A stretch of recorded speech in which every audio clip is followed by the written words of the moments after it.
नमस्कार.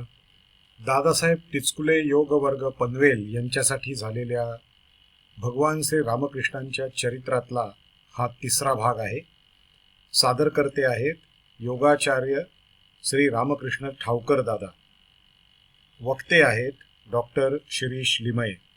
सर्वप्रथम आपण प्रार्थना म्हणूया आणि नंतर मग रामकृष्णांच्या चरित्राच्या अभ्यासाला सुरुवात करूया.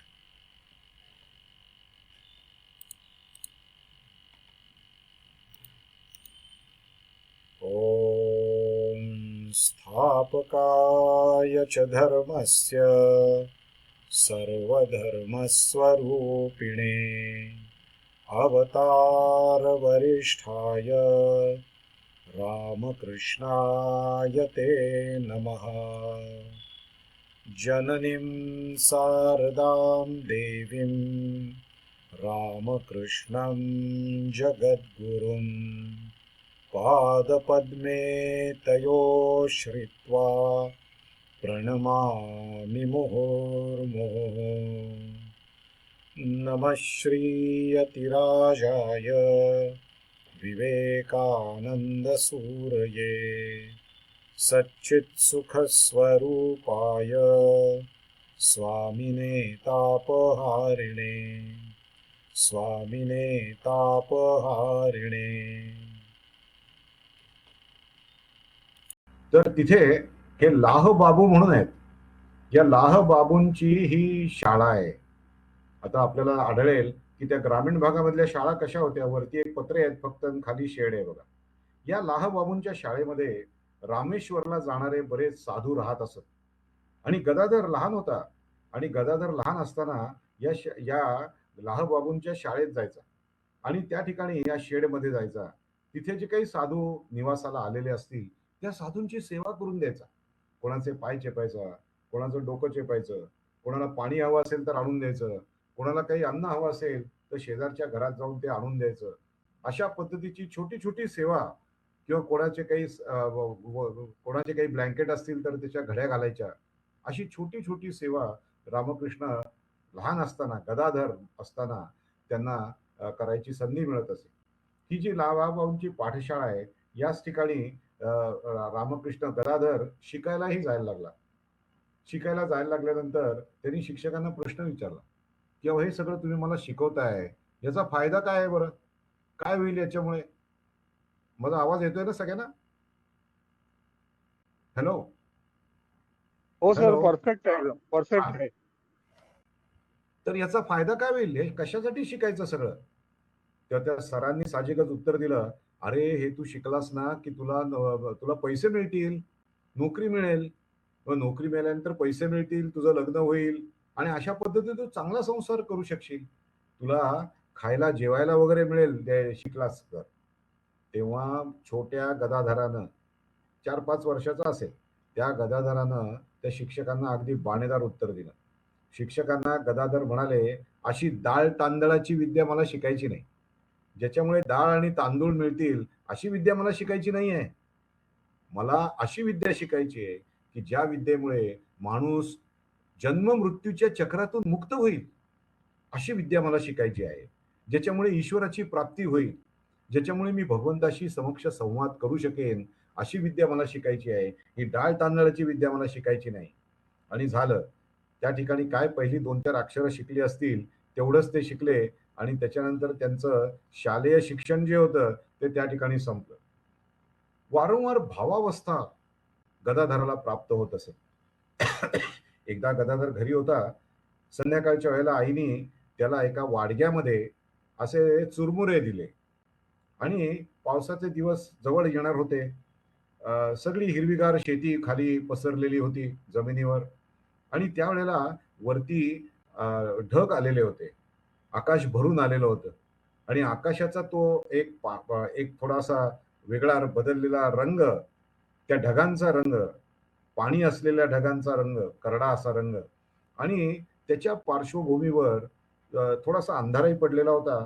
त्या पार्श्वभूमीवर एक बगळ्यांची रांग जाताना त्यांनी पाहिली. तुम्हाला माहिती आहे बगळे असे एका कंपोजिशन मध्ये जात असतात. तर गदाधर त्या शेताच्या बांधावर उभा होता आणि गदाधराने ती जाणारी पक्ष्यांची माळ पाहिली, बगड्यांची माळ पाहिली आणि ती माळ पाहिल्यावरती त्याच्या मनात असा विचार आला, की अरे, या ढगांच्या रंगाच्या पार्श्वभूमीवर इतके पांढरे स्वच्छ बगळे उडतायत. अरे, याचा सगळ्याचा कर्ता कोण असेल? याचा नियंता काय असेल? तो किती सुंदर असेल? हे जे दिसणारं नैसर्गिक सौंदर्य आहे, हे जर एवढं सुंदर आहे, तर याचा सगळ्याचा कर्ता करविता किती सुंदर असेल. असं म्हणून त्याची एक भावावस्था त्याला प्राप्त झाली. म्हणजे त्याचं सगळं शरीर काष्ठवत स्थिर झालं आणि ज्याला आपण तंद्री लागणं म्हणतो ना, तंद्री लागते माणसाची बघा. आपल्या सगळ्यांनाच तो अनुभव आहे तंद्री लागण्याचा. तर तशी त्याची तंद्री लागली, पण ती अत्यंत उच्च पातळीची तंद्री होती. आणि त्यामुळे त्या पक्ष्यांकडे बघत असताना त्याच्या हातातल्या वाडग्यातले सगळे चुरमुरे खाली कधी सांडले त्याला समजलंच नाही. त्याचं देहभान हरपलं आणि समर्थ रामदास स्वामी म्हणतात तसं, देहे बुद्धी ते आत्मबुद्धी करावी. म्हणून त्यांची ती देहबुद्धीच गळून गेली आणि त्यांनी त्या दृश्याकडे पाहत असताना एक भावावस्था त्यांना प्राप्त झाली. भगवंताच्या प्रेमामुळे, अतीव प्रेमामुळे ही अवस्था प्राप्त झाली आणि वाडगा हातातला गळून गेला. ते सगळे चुरमुरे सांडून गेले. गदाधराला अशी भावावस्था वारंवार होत होती, असे त्यांच्या चरित्रकार सांगतात. एकदा असं झालं, की त्या गावातल्या काही बायका अनूरला चाललेल्या होत्या.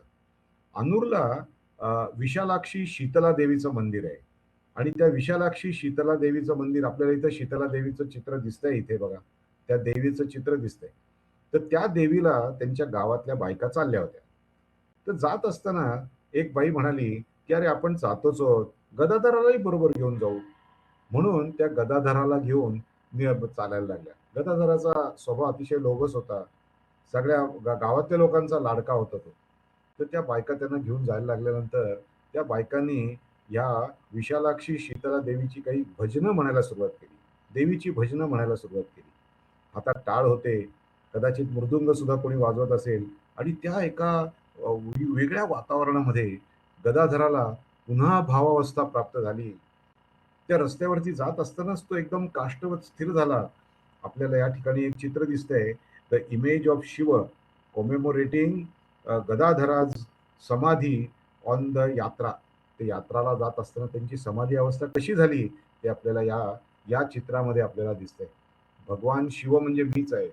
हा, शिवोहम शिवोहम चिदानंद रूप शिवोहम शिवोहम असा भाव त्यांच्या मनात जागृत झाला आणि ते भजन ऐकताना एकदम ते अशा एका विशिष्ट पोझिशन मध्ये गेले आणि तशाच पोझिशन मध्ये राहिले.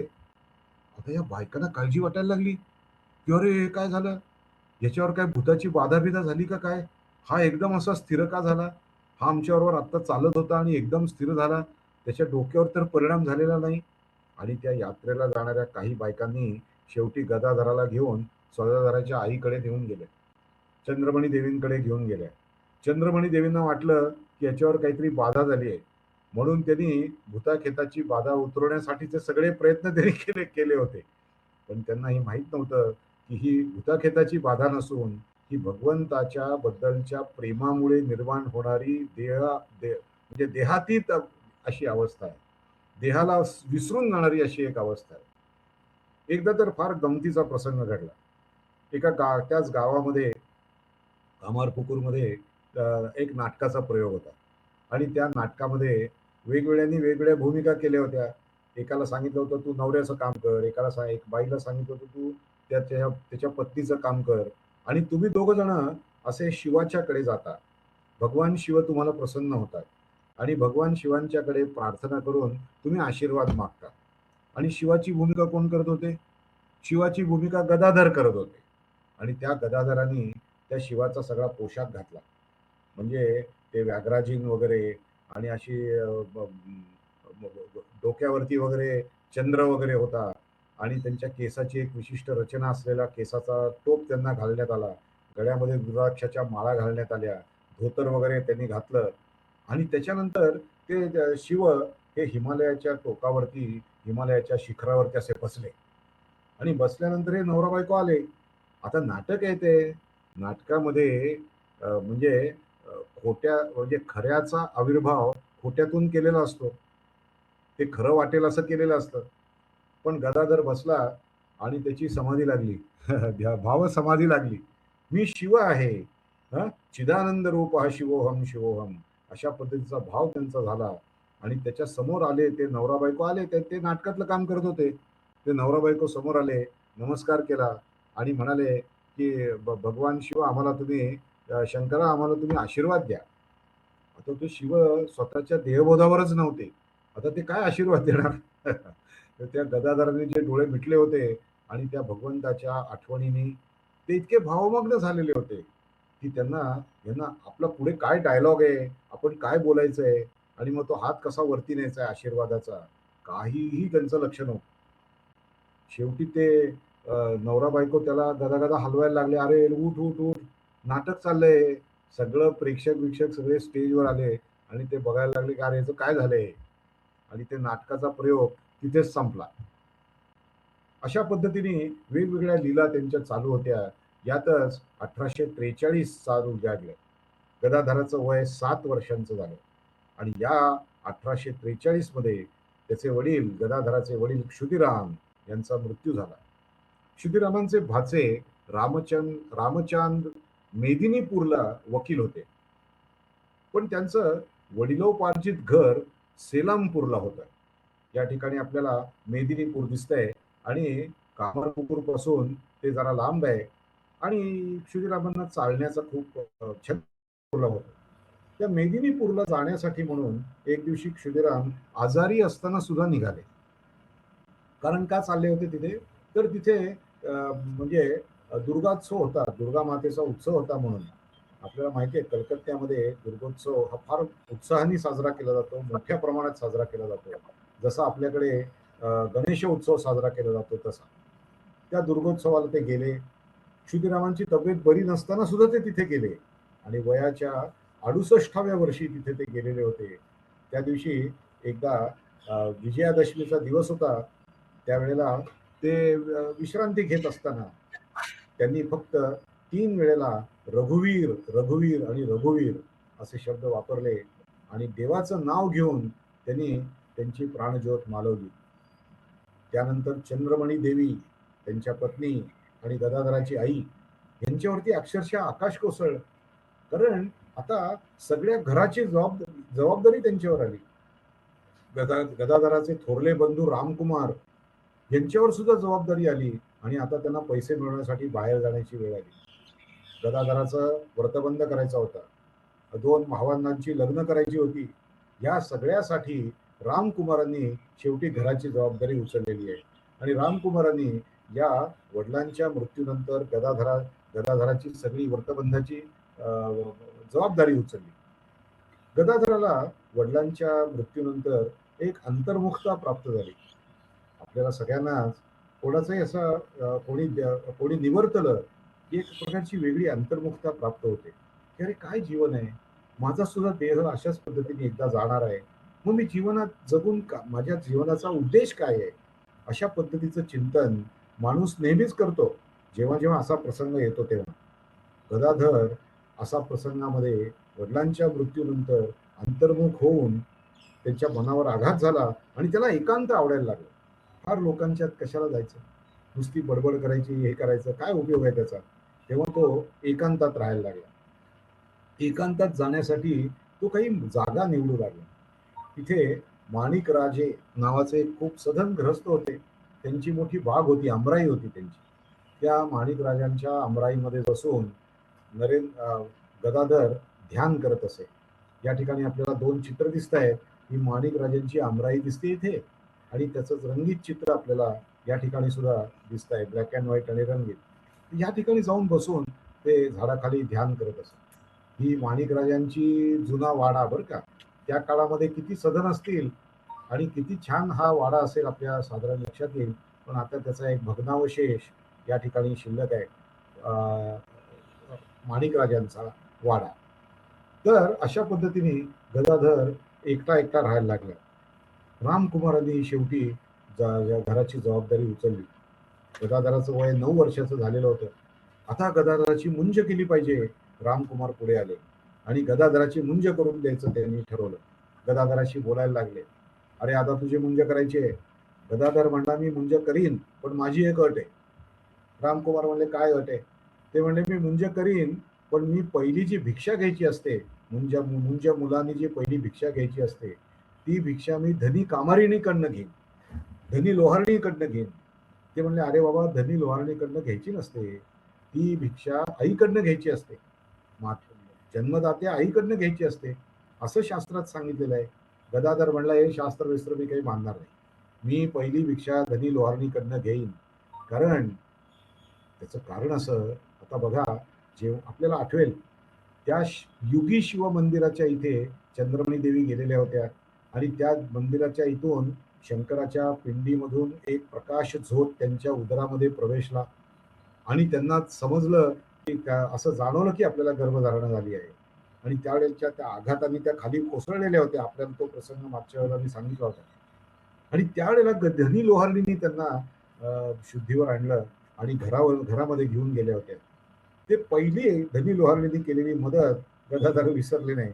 गदाधर म्हणले मी पहिली भिक्षा धनी लोहारलीकडनं घेणार. तेव्हा रामकुमार म्हणले अरे लोक काय म्हणतील की गदाधर असं कसं काय वागतो, शास्त्राच्या विरुद्ध वागतोय, धनी लोहारणीकडनं घेता कामा नये, आईकडनं घेतली पाहिजे.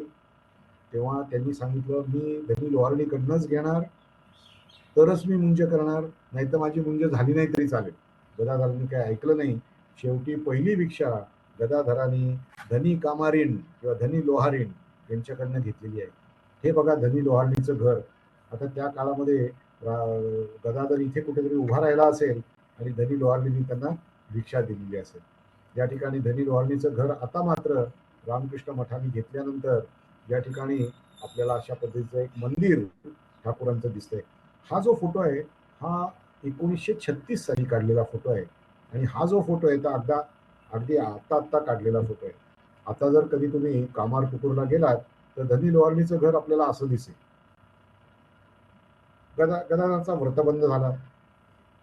पूर्वी असं होतं की मुलाचा व्रतबंध झाल्याशिवाय त्याला देवघरामध्ये बसून पूजा करता यायची नाही. पूजा करायला व्रतबंध झालेला असला पाहिजे. आता व्रतबंध झाला. आता तर गदाधराला फारच आनंद झाला, कारण आता मला पूजा करण्याचा अधिकार मिळाला. गदाधराला देवाची आवड होतीच आणि त्यात पूजा करायचा अधिकार मिळाल्यामुळे आणि सोन्याहून पिवळं झालं आणि तो तिथे बसायला लागला, देवाची पूजा करायला लागला आणि तासनतास देवाची पूजा करत असे. आपल्याला माहिती आहे त्या म्हणजे दक्षिणेश्वरला ते पुजारी म्हणून जेव्हा झाले त्यावेळेला 3-3, 4-4 दिवस पूजा करायची. आपण बघणार होते नंतर, पण त्याची सुरुवात इथे आहे बघा. या ठिकाणी तासनतास बसून पूजा करायचे, देवावरती फुलं व्हायचे, किंवा देवाला स्नान घालायचे, देवाला अत्तर लावायचं, देवाला जागेवर ठेवायचं, देवाला फुलं व्हायची, देवाला वस्त्र व्हायचं. अशा पद्धतीने त्याच्यामध्ये ते तासनतास बुडून जायचं. ते रामकुमार जे आहेत त्या रामकुमारांनी आपला भाऊ हा रामेश्वर आणि सर्वमंगला या दोघांची लग्न करून दिली. म्हणजे बघा त्या काळामध्ये हे गरीब घर असून सुद्धा रामकुमारांनी घराची जबाबदारी उचलली क्षुदिरामांच्या निधनानंतर, वडिलांच्या निधनानंतर, आणि गदाधराचा व्रतबंध करून दिला. त्यानंतर रामेश्वर आणि सर्वमंगला यांची लग्न करून दिली. 1853 साल उजाडली. रामेश्वर सुद्धा अजून काही खूप, हा जो रामेश्वर आहे हा काही खूप कमवत नव्हता, परंतु त्या रामेश्वराचं त्याची घरची परिस्थिती जी होती सगळी ती अतिशय आर्थिक बिकट परिस्थिती होती. आय कमी आणि व्यय जास्त अशी परिस्थिती होती. पुढे एका मुलाला जन्म देऊन हे जे रामकुमार होते घरातले थोरले, रामकुमारांच्या पत्नीचं निधन झालं. रामकुमारांच्या पत्नीचं निधन झाल्यानंतर रामकुमारांनी ठरवलं की आपण आता नोकरीसाठी कामारपुकुर सोडून कलकत्त्याला जाऊया. बघा या ठिकाणी आपल्याला कामारपुकुर दिसतंय नकाशामध्ये. या कामारपुकुरहून एवढ्या लांब जवळजवळ 100 किलोमीटर अंतरावरती असलेलं जे काही कलकत्ता गाव आहे त्या कलकत्ता शहरामध्ये 100 किलोमीटर अंतरावरती ते पैसे मिळवण्यासाठी म्हणून तिथे गेले. आता तिथे पैसे कसे मिळवणार, तर रामकुमारांनी तिथे एक पाठशाळा काढली आणि वेदाचं शिक्षण द्यायला सुरुवात केली. ऋग्वेद, यजुर्वेद, सामवेद, अथर्ववेद असे वेद लोकांना, भगवद्गीता अशा पद्धतीने शिक्षण द्यायला त्यांनी सुरुवात केली. आणि उरलेल्या वेळामध्ये ते श्रीमंतांच्या घरी पूजा करण्याचं काम करत असत. श्रीमंत लोकांना कुठे पूजेला वेळ आहे, त्यांना पैसे मिळवायचे, त्यामुळे पूजा करायला ते पुजारी नेमत असत. त्यांच्या घरी जायचं, पूजा करायची, दुसऱ्या घरी जायचं, त्यांच्या घरातली पूजा करायची. अशा पद्धतीची कामं रामकुमार करू लागले. रामकुमारांनी जी काढलेली वेदपाठ शाळा होती, त्या वेदपाठ शाळेचं चित्र इथे आपल्याला दिसतंय की संस्कृतचं शाळा त्यांनी काढली. वेदपठण शिकवायचं आणि संस्कृत शिकवायचं अशी शाळा त्यांनी इथे काढली. ही शाळा सुद्धा आपल्याला आता बघता येते. आता त्या ठिकाणी एक मंदिर झालेलं आहे, श्यामसुंदराचं मंदिर आहे. त्या ठिकाणी हे अशा पद्धतीचं मंदिर आपल्याला आता दिसेल. 1853 साल उजाडलं. गदाधराचं वय 17 वर्षाचं झालं आणि गदाधरांनी कलकत्त्याला आगमन केलं तेव्हा गदाधराचं वय 17 वर्षाचं होतं. रामकुमारांना असं वाटलं की हा गदाधर त्या कामारपुकूरमध्ये बसतो, पोथ्या वाचतो, त्या आल्या गेल्या या लोकांची सगळ्या साधूंची सेवा करतो. त्याचं काही घराकडे व्यवस्थित लक्ष नाही. बरं, तो कमवतही काही नाही आणि घरामध्ये खाणारी तोंड जास्त आहेत. मीच एकटा काम करतोय. तेव्हा जर गदाधराला आपण कलकत्त्याला आणलं तर गदाधर ही श्रीमंतांच्या सगळ्या पूजा ज्या आहेत, श्रीमंतांच्या घरच्या पूजा, त्याला नाहीतरी पूजेची आवडच आहे, तर तो पूजा करेल लोकांच्याकडे जाऊन आणि मी उरलेला वेळ मी फक्त वेटपाट शाळा चालवेल. असं थोडंसं डिव्हिजन पण होईल, मला सुद्धा थोडी विश्रांती मिळेल. असं म्हणून त्यांनी गदाधराला बोलवलं आणि गदाधराला बोलवून रामकुमारांनी त्या सगळ्या श्रीमंत लोकांच्या घरातल्या पूजा ज्या होत्या त्या पूजा करण्याचं काम गदाधरावर सोपवलं. गदाधर त्या सगळ्या श्रीमंत लोकांच्या घरी जाऊन पूजा करत असत. आपल्याला त्या काळी हा चितपूरचा रस्ता आहे. इकडे एक चितपूर म्हणून गाव आहे, त्या चितपूरच्या रस्ता 1890 सालचा हा फोटो आहे आणि या ठिकाणी या रस्त्यावरनं रामकृष्ण परमहंस अनेक वेळेला घोडागाडीतून गेलेले आहेत. त्या घोडागाडीत अनेक वेळेला या रस्त्यावरनं गेले. हा रस्ता बघून तिथली सगळी घरं आहेत ती बघून आपल्या लक्षात येईल की त्या काळातलं वातावरण कसं होतं, त्या काळातला ॲम्बियन्स कसा होता, रस्ते कसे होते, लोक कशी होती, वाहनं कशी होती, याचा सगळ्याचा थोडा कल्पना आपल्याला या चित्रावरून येते.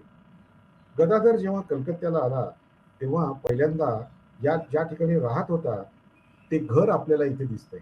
या घरामध्ये गदाधर पहिल्यांदा राहायला आले. गदाधराचं कलकत्त्यातलं घर चॅटर्जी रस्त्यावरती होतं. तिथे गदाधर राहायला लागला आणि श्रीमंतांच्या पूजा तो करत होता. गदाधराच्या अंगी खूप गुण होते. गदाधर अतिशय सुंदर दिसायचा. त्याचा स्वभाव अत्यंत गोड होता, सरळ होता, निगर्वी स्वभाव होता आणि निस्वार्थ बुद्धी होती. त्यामुळे या सगळ्या श्रीमंत लोकांमध्ये गदाधर एकदम पॉप्युलर झाला. गदाधर पॉप्युलर झाला कारण त्याचं भक्तियुक्त अंतःकरण होतं. तो कर्तव्य दक्ष होता, वेळेवर पूजेला जायचा आणि त्या ठिकाणी मात्र ती पूजा वेळेवर संपवायचा. तिथे असलेल्या लोकांना भगवंताच्या कथा सांगायच्या, काही पोथी वाचून दाखवायचा. आता बघा, कामारपुकूरला असताना पोथी वाचायची आणि त्या ठिकाणी आलेल्या सगळ्या साधू संन्याशांची सेवा करायची. ते साधू संन्याशी सुद्धा काही काही रामायण महाभारतातल्या गोष्टी सांगत असत. त्या सगळ्या गदाधरांनी लक्षात ठेवलेल्या होत्या आणि कलकत्त्याला आल्यानंतर लोकांच्या घरची पूजा संपली की त्या श्रीमंत लोक म्हणायचे, अरे त्यांच्या बायका वगैरे म्हणायच्या की अरे मला काहीतरी तू गोष्ट सांग. आणि गदाधर अतिशय भक्तियुक्त अंतःकरणानं त्या पूजा झाल्यानंतर सगळ्यांना गोष्टी सांगायच्या. घरातल्या अबाल वृद्धांना त्यांनी अशा पद्धतीने प्रेम लावलं, जणू घरातल्या अबाल वृद्धांना आणि कलकत्त्यातल्या श्रीमंत लोकांना अक्षरशः त्यांनी जणू मोहिनीच घातली.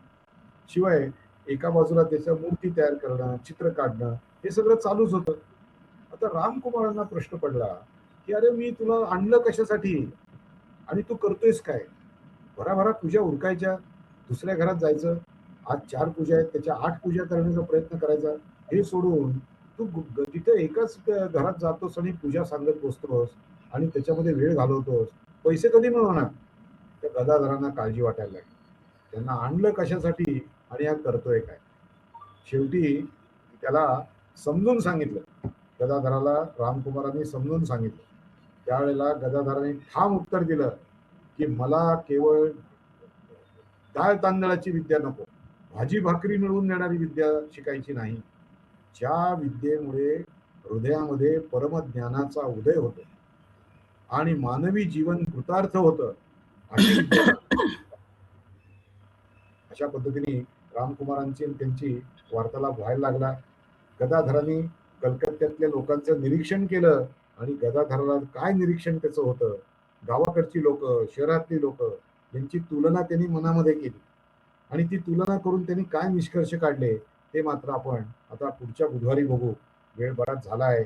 मी सगळ्यांची माफी मागतो की काहीतरी टेक्निकल प्रॉब्लेममुळे आज व्यवस्थित जॉईन होता आलं नाही आणि थोडा तुम्हाला गैरसोय झाली, त्याबद्दल मी सगळ्यांचा माफी मागतो. क्षमा करा मला त्यासाठी. पण आपण शांत चित्ताने ऐकून घेतलं याबद्दल मी सगळ्यांच्या हृदयस्थ परमेश्वराला प्रणाम करतो आणि माझ्या व्याख्यानाला विराम देतो शांती मंत्र म्हणून. ओम शांती शांती शांती. हरि ओम तत्सत. श्रीरामकृष्णार्पणमस्तु. मनपूर्वक धन्यवाद.